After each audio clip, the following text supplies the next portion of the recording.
चलिए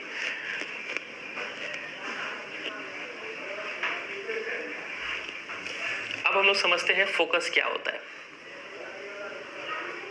इसको principal focus भी बोलते हैं, फोकस या फिर प्रिंसिपल फोकस।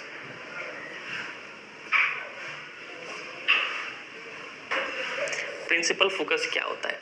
मान लीजिए ये है एक आपका कॉनकेव मिरर। जब भी आप डायग्राम बनाएंगे ना, आप देख रहे हैं सब में एक ही पैटर्न फॉलो होगा। तो सबसे पहले आपको एक कर्व लाइन बनाना है, यहाँ से शेड करना है, एक स्ट्रेट लाइन ड्रॉ करना है जिसको बोलते हैं प्रिंसिपल एक्सिस। यहाँ पे P दीजिएगा और यहाँ पे C दीजिएगा, ठीक है। मान लीजिए कोई एक ऑब्जेक्ट है बहुत दूर, इन्फिनिटी पे है, एट इन्फिनिटी, ठीक है। फॉर एग्जाम्पल मान लीजिए ये सन है। तो जब भी ऑब्जेक्ट बहुत दूर होता है ना, तो वहां से जो लाइट रे है वो ऑलवेज पैरेलल आता है, ठीक है। ये एक इंसिडेंट हो गया पैरेलल रे, फिर ये भी एक इंसिडेंट रे हो गया पैरेलल। यहाँ पे जो भी लाइट आ रहा है सब पैरेलल आता है, ठीक है। देख रहे हैं सब पैरेलल है। अब ये सब यहाँ से रिफ्लेक्ट होगा और रिफ्लेक्ट होने का बाद सब जो रिफ्लेक्टिंग रे है एक पॉइंट से गुजर रहा होता है।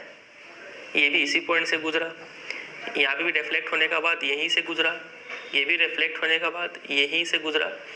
तो ये पॉइंट जरूर कुछ खास बात है यहाँ पे कि सब रिफ्लेक्ट होने का बाद इधर से आया, इधर से मुड़ा, ये इधर से आया, इधर से ऐसे इस डायरेक्शन में मूव किया, ये इधर से आया और ये इस डायरेक्शन में, इधर से आया इस डायरेक्शन में, ठीक है। सब एक ही पॉइंट पे कन्वर्ज कर रहा है, फिर इंटरसेक्ट कर रहा है। तो इस पॉइंट को हम लोग बोलते हैं फोकस,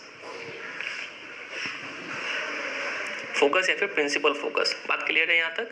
चलिए देख लेते हैं बुक में क्या लिखा हुआ है। अच्छा, ये तो हमने समझा कॉनकेव के केस में। कॉन्वेक्स के केस में क्या होगा वो भी देख लेते हैं। मान लीजिए ये है आपका एक कौन सा मिरर, कॉन्वेक्स मिरर। सिमिलरली यहाँ पे हमने दे दिया P, इसका कहीं पे होगा यहाँ पे C, ये हो गया प्रिंसिपल एक्सिस, ठीक है। और यहाँ पे कोई एक ऑब्जेक्ट है जो बहुत दूर है इन्फिनिटी पे, तो यहाँ से भी रेज आया पैरेलल इंसिडेंट रे, बहुत सारा आ रहा है, ठीक है। यहाँ से रिफ्लेक्ट करने का बाद ये क्या करेगा, इस डायरेक्शन में रिफ्लेक्ट हो जाएगा, ये भी इस डायरेक्शन में रिफ्लेक्ट हो जाएगा, ये इस डायरेक्शन में रिफ्लेक्ट हो जाएगा और ये भी इस डायरेक्शन में रिफ्लेक्ट हो जाएगा, ठीक है। तो ऐसा लगेगा, ऐसा अगर आप यहाँ से देखेंगे ना, ये आपका आँख है, अगर मान लीजिए यहाँ से अगर आप देखेंगे तो आपको लगेगा कि ये जो है कोई एक पॉइंट से निकल के आ रहा है, मतलब appear to diverge from a point, ठीक है। तो इस पॉइंट को यहाँ पे फोकस बोलते हैं। फोकस को कैपिटल लेटर F से डिनोट करते हैं, यहाँ पर भी यहाँ पे इसको कैपिटल लेटर F से डिनोट करेंगे। समझे कि नहीं समझे? चलिए अब देख लेते हैं बुक में क्या लिखा हुआ है।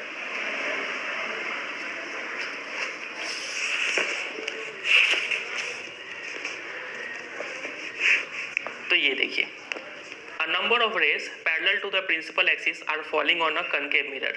ये एक कॉनकेव मिरर है और बहुत सारे पैरेलल रेज इस पे फॉल कर रहे हैं। उसके बाद रिफ्लेक्टेड रे को ऑब्जर्व कीजिए, आप पाएंगे कि दे आर ऑल मीटिंग या फिर intersecting at a point on the principal axis.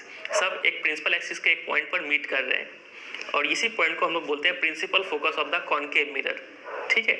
और कॉन्वेक्स के केस में क्या होता है, ये देखिए यहाँ पे क्या होता है कि the reflected rays appear to come from a point on the principal axis. ऐसा लगेगा कि आपको इस पॉइंट से ये सब जो रे है वो निकल रहा है, ठीक है। इस केस में इसको हम लोग बोलते हैं principal axis, principal focus of the convex mirror. समझ रहे बात है राइट? और the principal focus is represented by letter capital letter F और distance between the pole and the principal focus of a spherical mirror is called focal length of the mirror. It is represented by letter F। बोला जा रहा है इस पोल और focus के बीच में जो डिस्टेंस है ना, इसको हम लोग बोलते हैं फोकल लेंथ